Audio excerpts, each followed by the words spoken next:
May 2020, Pella, Iowa. A woman is found savagely murdered in her vehicle. She had a horrific injury to her hand. It almost took her thumb off. Her name is Tracy Mondabaugh, and police suspect the ex-wife of Tracy's current boyfriend. Her name is Michelle Boat. She unleashed hell on Tracy that day. She was just not able to deal with her marriage falling apart. I think in her head, she felt that if she removed Tracy from the situation, that Nick would come back to her.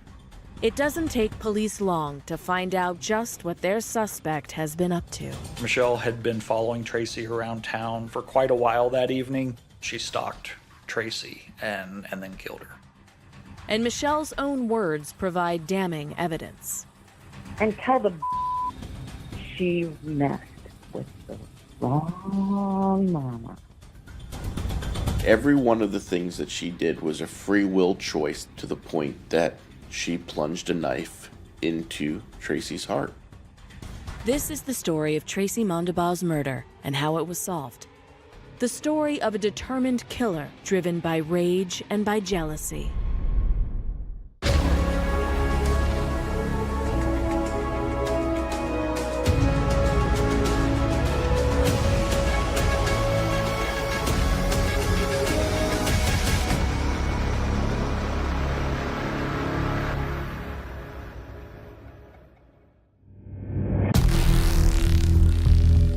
May 18th, 2020. Police in the city of Pella, Iowa, receive a call about a possible domestic abuse. Pella Police Department. Yeah, I live over at 21 Glenwood. I just went outside to smoke a cigarette, and what looked like a scuffle between a couple. Well, when I saw her get out of the truck, her face is just all bloody. Do you have any idea what apartment she might have went in? No, she looked like she just got in the car and left. Looked like a Cadillac, almost cream or light-colored off-white. She witnessed what she thought was a domestic incident, and a couple people arguing in the parking lot, and then when one of the people came around the corner, the witness said that she was covered in blood. And so that obviously was very alarming. Shortly afterwards, police arrive on the scene. Palace Department ambulance. I got someone that's laying in the driver's seat of the pickup. Doesn't look like they're responding. Lots of blood. Bleeding from the hand. Really large open wound. Ma'am, are you awake? Hello? They found a body. They didn't know exactly how long it had been there, the extent of the injuries, and so they attempted to perform CPR. It was unsuccessful. You start to look at the area around her body, and you could see that there was a struggle. Her purse had been knocked out. Some of her personal items, her teeth, she wore dentures, were on the ground as well. And then you could barely see into the cab of the truck, but you could see immediately that there was a tremendous amount of blood. Using her driver's license, police were able to identify the victim as Tracy Mondabaugh.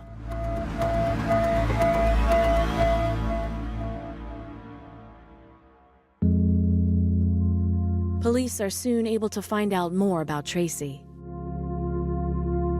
This whole thing was a tragedy. She had people that loved her and for the most part have been living her life, well.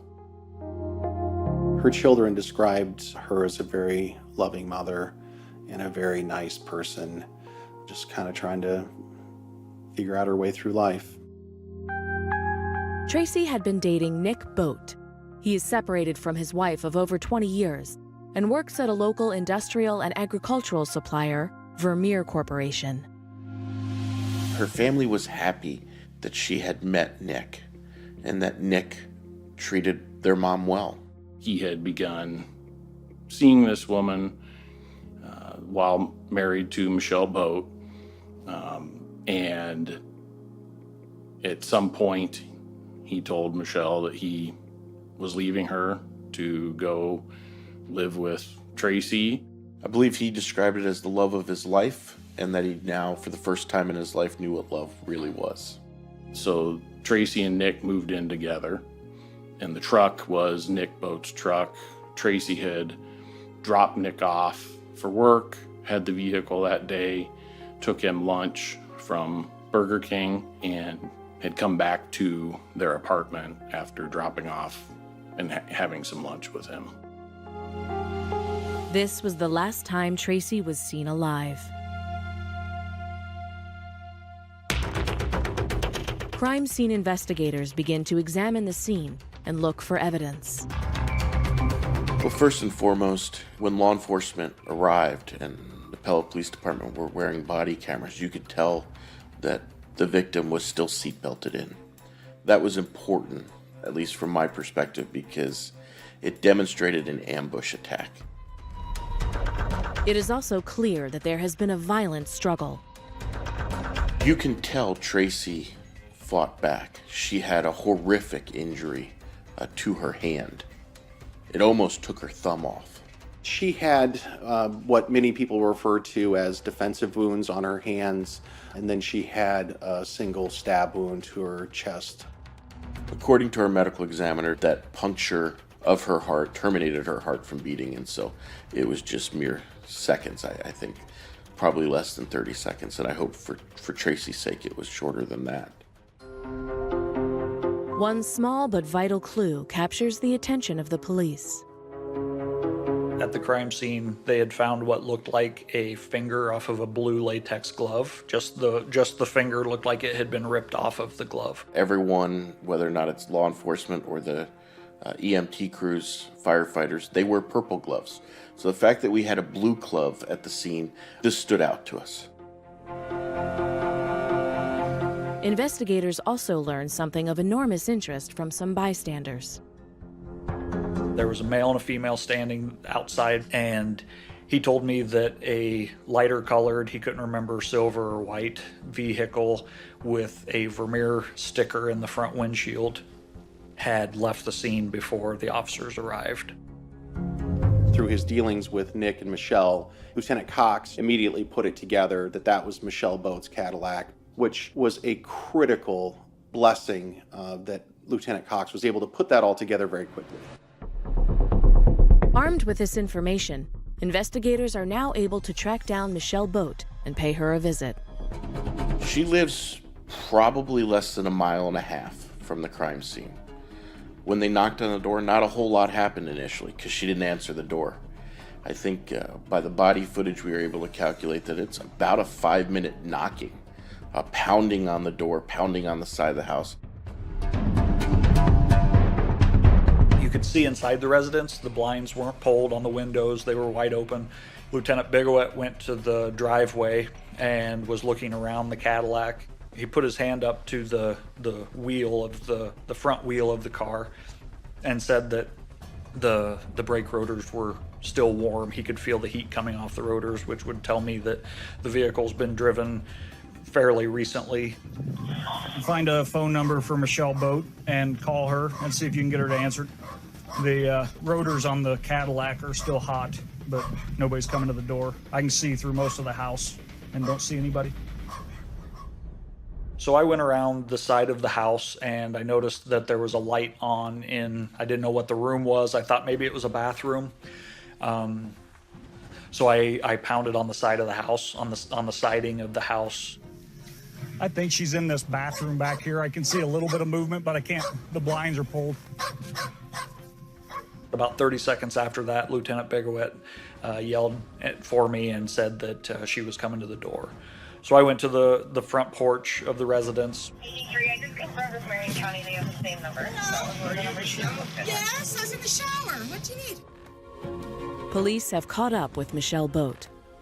She appears calm and collected. They know they need to find out if she's connected with the murder of Tracy Mondabaugh.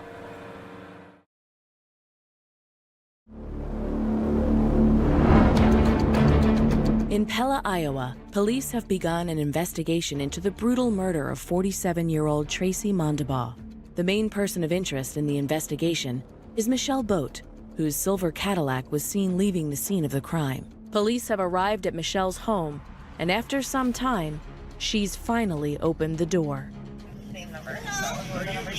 Yes, I was in the shower. What do you need? She opened the door and said, "Hey, what's going on?" And I asked her if she could step out first, and then I changed my mind because she was in a robe and all that. I asked her if she minded if we stepped inside the residence. She claims to not know why they're there. She was just taking a shower. Ultimately, officers go inside and speak with Michelle, and she told them that she didn't know anything about what had happened to Tracy. They knew differently. They knew that her car was seen leaving the scene. Additionally, Deputy Bigowit goes and looks at the vehicle. There's blood on the outside of the vehicle, and the brakes on the vehicle are still warm. So we knew her story, what she was telling us, didn't match the physical evidence at the scene. Police moved to secure Michelle Boat's residence. They were obviously very concerned about maintaining anything of evidentiary value because, at this point, it's really looking like Michelle Boat is a person who might have been responsible for Tracy's death. I went into the basement first, and there was a storage area, pretty decent sized storage area in the basement of the house. And that was where I heard something. I couldn't see much. It was pretty dark. I had my flashlight and I couldn't find a light switch. And you got to imagine, if you're an officer going down there, you don't know exactly what's going on. You're walking into pitch black. He actually hears the machine going, and it somewhat startles him. I heard some movement back in the darkness, and I just announced, "Police department, if you're back there, come out." And nobody came out, so I continued forward and realized that the sound I was hearing was the washing machine. But the contents of the machine proved to be of interest. There's just one outfit in the washing machine, which is a little peculiar. Nobody usually washes just one pair of pants and one shirt or whatever. So he noticed that, and that ended up being a crucial piece of evidence. Police believe they have enough to warrant them taking Michelle into custody. Michelle Boat was in custody within 20 minutes. There wasn't the concern that we have a killer on the loose or that this was a random act of violence. We decided to arrest Michelle Boat on a violation of a no contact order that night. And that was brought on by, I went to Vermeer Corporation and requested to look at their security footage. When I was reviewing that, I found video of Michelle Boat's silver Cadillac following the red F-150 that Tracy was driving. The video shows Michelle sitting in the same parking lot as the victim and Nick and watching them for about a half an hour. And then once the truck leaves, Michelle pulls out and follows the truck. Shortly thereafter, we got the phone call at the police department of the situation that was going on. That was when we started putting together that this is first-degree murder because she had this planned out. She stalked Tracy and then killed her. The investigators now call in the Division of Criminal Investigations, known as the DCI. Certain law enforcement agencies, and especially in smaller communities, don't have access to all of the things that DCI does.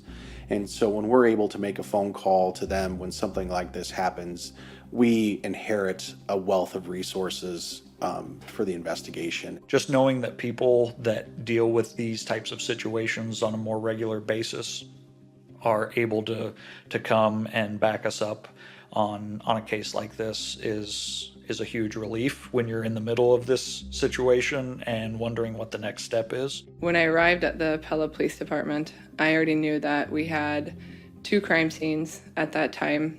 Several search warrants were already underway, and Michelle Boat was already at the police department.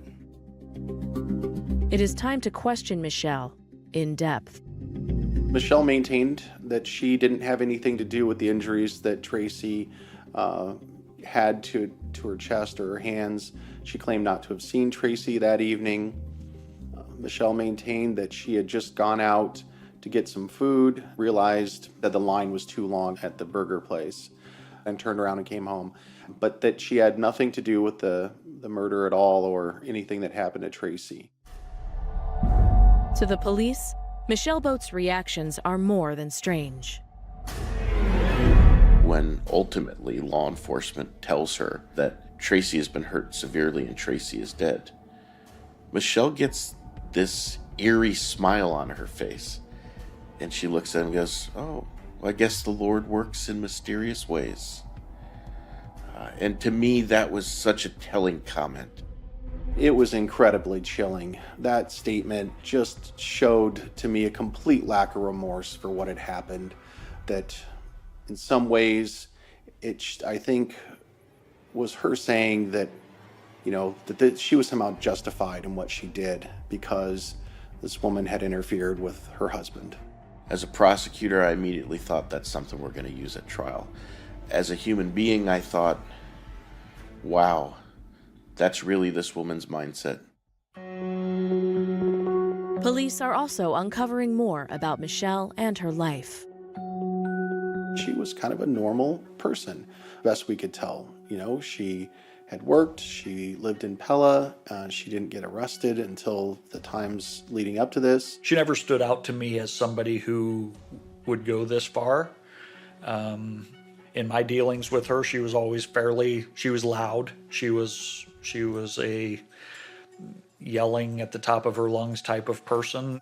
Something happened with her that drove her to a really dark place, and that she was just not able to deal with her marriage falling apart. Michelle and Nick had been married for 20 years. It was a loveless marriage for probably more than a decade and had turned south in a hurry. He had told her that he wanted out of the relationship, that their marriage was over, and he, in fact, moved out of the home. And at that point, he said she became very angry with him. She was so used to Nick doing whatever she said that when Nick finally left and found somebody else that made him happy, it was more than she could handle. She largely had no criminal history, but then in the months leading up to the murder had kind of started popping up on Pella Police Department's radar. She assaulted Nick at one point, which resulted in a protective order being in place, and then Michelle continued to violate that protective order. I think for 50-some years, she was just an ordinary person. But there was certainly something lingering inside her that caused her to, and I'm not even going to say snap, because I don't think she snapped. I think she did exactly what she wanted to do. She absolutely had the personality of a sociopath who was driven and wasn't going to stop until she achieved her goal. And that was the death of Tracy Mondabaugh. Investigators now have their prime suspect in custody. As they put their case together, Michelle's motive starts to become clear: jealousy.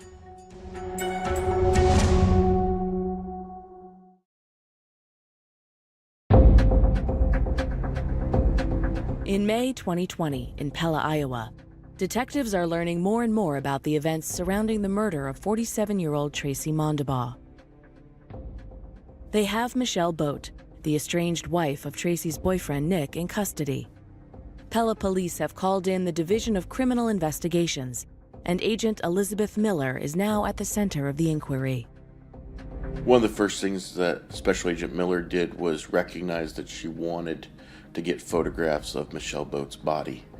And so we photographed Michelle Boat head to toe. And at first, there was a slight wound to one of her fingers, a laceration, but barely visible to the human eye, and a little bit of discoloration. And she had a small laceration on her face, but literally that was it. It was not anything that would lead you to believe this person was just involved in a violent attack. But there is more to come from the examination of Michelle. About 36 hours later, on May 20th, is when I took the second set of photographs. At this point, you could see a large bruise on her upper arm, and just more injuries were apparent than they were the day before. Bruises can take a little while to show up. So when I don't see an injury from the first set of photographs, and then the second time that you go and document someone's body, and there's a whole set of injuries, it says that there was an altercation. Police seek permission to conduct a search of Michelle's home. A team of law enforcement go in the house and searched it thoroughly. You know, obviously we were looking for a knife or some kind of sharp object because we were thinking that that may have caused the death. Obviously we didn't know for sure at that point, but anything with blood on it or hair. A calendar in the house tells its own story. Michelle Boat was documenting the amount of days that Nick had left her. It went from 1 days gone to 69 days gone. She was definitely keeping track of how long he had left. The examiners make an extraordinary discovery on Michelle's vehicle. One of the things that was unusual, when we look at the vehicle that Michelle Boat was driving, attached to the windshield wiper was a black choker necklace. And inside that choker, or weave through it, is Tracy Mondaball's hair. So during this struggle, somehow, Michelle Boat must grab at Tracy's neck, pulls the necklace and tosses it. And for whatever reason, and I'm glad it happened, it attached by the magnet that held it together to her windshield wiper and made it all the way home, still attached. It just all fit what exactly had happened. That there was obviously a violent struggle, and Michelle at some point threw the necklace towards her car. And there is more in the car, which supports the investigators' developing case against Michelle Boat. There were several pieces of evidence which suggested that Michelle Boat didn't just decide in some moment of rage that she was going to kill Tracy. I mean, first of all, she had everything that she needed for murder in her car. Rubber gloves, binoculars, there's a few other things in there that clearly showed that Michelle Boat was thinking about doing something bad. But police are about to find the most damning piece of evidence. Lieutenant Bigwit noticed that when they were in the bathroom that the toilet kept running. That caught his attention, and I believe he lifted the top of the tank, saw something in there. It was a towel with a set of rubber gloves with one fingertip missing. I went to the crime lab straight away from the scene, and then just like the rubber glove tip from near where Tracy Mondaball's body was found, those were taken to the lab too and matched. And you don't need a medical degree to look at the rubber glove and see that it fit the tip that was found at the scene. That absolutely connected the crime scene with Michelle Boat's residence. It was a perfect fracture match for the tip of the latex glove at the crime scene and the glove found in the toilet tank at Michelle's residence. Police are still searching, however, for one elusive piece of evidence: the murder weapon. We walked for miles around this town. We worked long and hard trying to find that weapon and were never able to.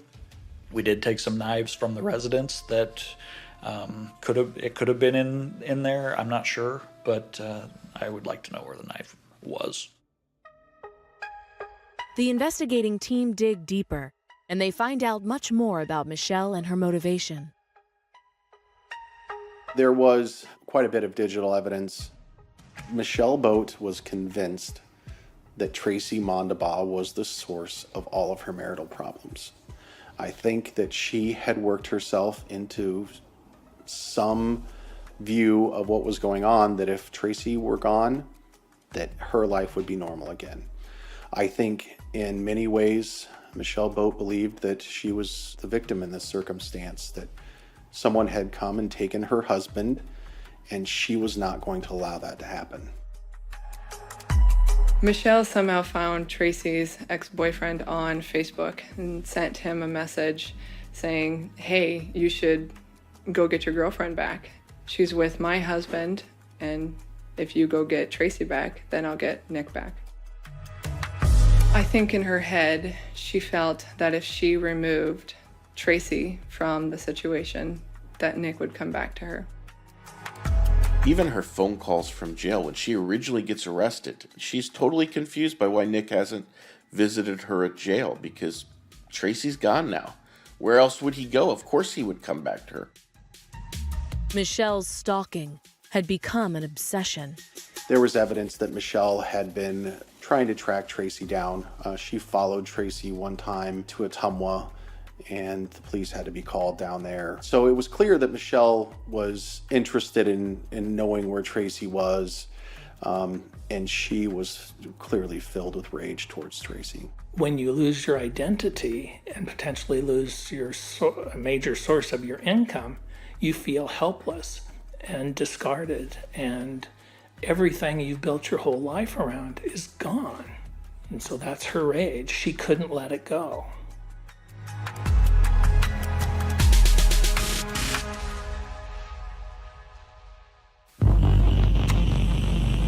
When voice messages from Michelle to Nick surfaced, it's clear that Michelle's intense rage had reached a dangerous level and that her behavior had become unpredictable. You know, ignoring me isn't going to do you any good. Because sooner or later, I'm going to find and I'm going to kill her. And then you're going to feel the pain that I feel right now. Being over after 20 years of marriage. Well, a woman scorned. They were awful. Michelle had left, I think it was something in the neighborhood of 8 to 10 voicemail messages, and Nick had chosen to save them. They were from weeks earlier, all explaining that how upset Michelle was about Nick leaving and dating Tracy, talking about Tracy in a derogatory way, and quite frankly, laying out her plan, and that was to harm Tracy. I don't think you have any idea what I'm capable of. And neither does she. Because she's going to die. One way or another. I'll kill her. Might take me a little while. I'll do it. You know, these messages sometimes are just 15 seconds of screaming. Sometimes she's played songs. And sometimes she's talking. And when she's talking, the voice messages made everyone in our office the hair on the back of your neck stand up. I can't wait till I find her. Oh man, she's gonna pay. It's not just the words, it's the tone, the hate, the anger is palpable, and it's chilling. The motivation was clear, and that was that she definitely wanted to harm Tracy and, do serious harm to her. Oh, and tell the that you're sleeping with, she messed with the wrong mama. Police have their killer. Now they need to piece together the events that led to the jealousy-motivated murder of Tracy Mondabaugh.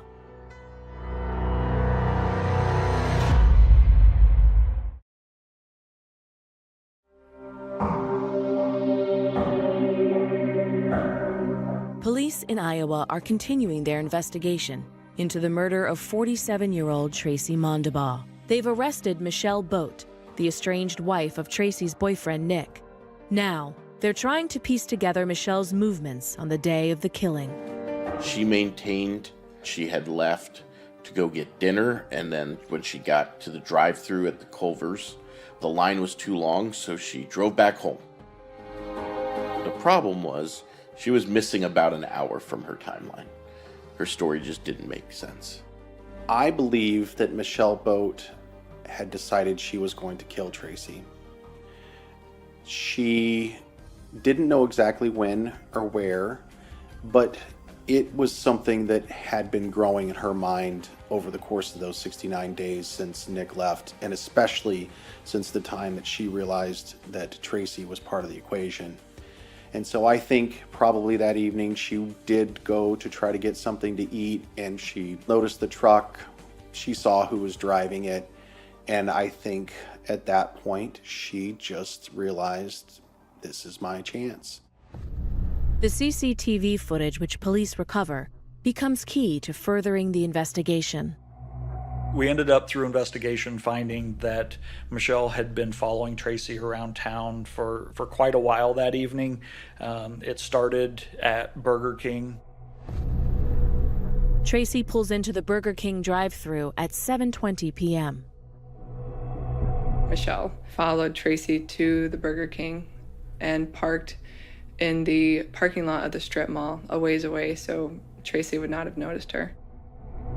You can see her on surveillance footage from the Burger King and from the Culver's surveillance footage get out of her car and then go to the trunk compartment. Michelle Boat had, as we called it, kind of a murder kit. She had rubber gloves, she had a hammer, she clearly had a knife, she had a crowbar. She had all of those things with her in that vehicle.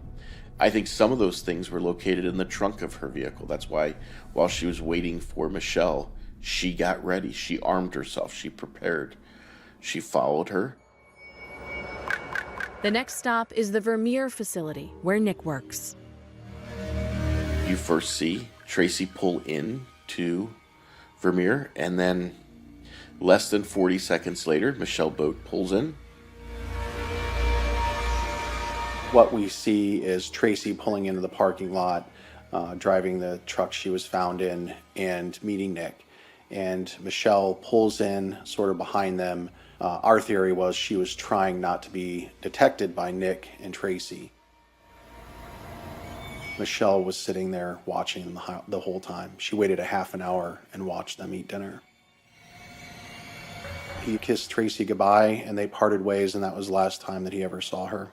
And that's what fueled this whole thing, is the realization that this is really over. In that moment when she realized it was really over, having seen them in that parking lot and having a passionate kiss that Michelle hadn't had from him in years, and that was the kindling that lit the fire. The vehicles leave, and once again, Tracy's vehicle pulls out of Vermeer. Michelle is following. And then just down the road, probably half a mile or so away, there's security cameras on the backside of a church that identify both vehicles driving away.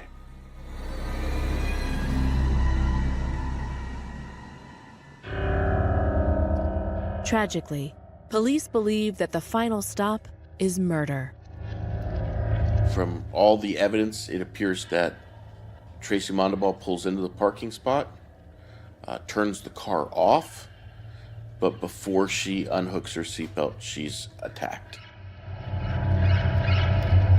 At that point, we believe that Michelle Boat, clearly wearing gloves and armed with a knife, attacks, and at that point, that's when the eyewitness and what I call kind of the sound witness hears what's going on. Tracy was found still wearing her seatbelt, and that to me was one of the most critical pieces of evidence because it was very telling about what had happened.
being able to argue that your client wasn't there or that this wasn't them.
It's so hard not